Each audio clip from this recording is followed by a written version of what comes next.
ब्रह्मात्मभूस्सुरज्येष्ठः परमेष्ठी पितामहः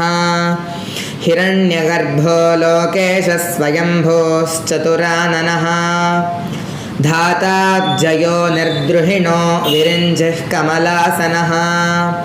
स्रष्टा प्रजापतिर्वेधा विधाता विश्वसृड्विधिः नाभिजन्माण्डजः पूर्वो निधनः कमलोद्भवः सदानन्दो रजोमूर्तिः सत्यकोऽहं सवाहनः विष्णुर्नारायणः कृष्णो वैकुण्ठो विष्टरश्रवाः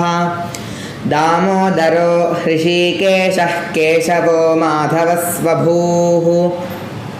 दैत्यारिः पुण्डरीकाक्षो गोविन्दो गरुडध्वजः पीताम्बरोच्युतः शार्ङ्गी विश्वक्सेनो जनार्दनः उपेन्द्र इन्द्रावरजश्चक्रपाणिः चतुर्भुजः पद्मनाभो मधुरिपुर्वासुदेवस्त्रिविक्रमः देवकीनन्दनः शौरिः श्रीपतिः पुरुषोत्तमः वनमाली बलिध्वंसी कंसारातिरथोक्षजः विश्वम्भरः कैटभजित् विधुश्रीवत्सलाञ्छनः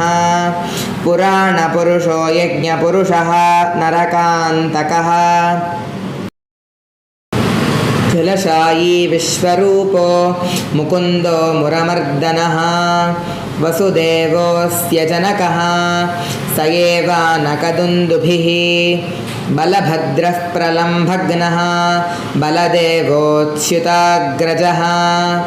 रेवती रमणो रामः कामपालो हलायुधः नीलाम्बरो रोहिणेयः तालाङ्को मुसलीहली सङ्कर्षणः सीरपाणिः कालिन्दी वेदनो बलः मदनो मन्मथो मारः प्रद्युम्नो मीनकेतनः हन्दर्पो दर्पको नङ्गः कामः पञ्चशरस्मरः।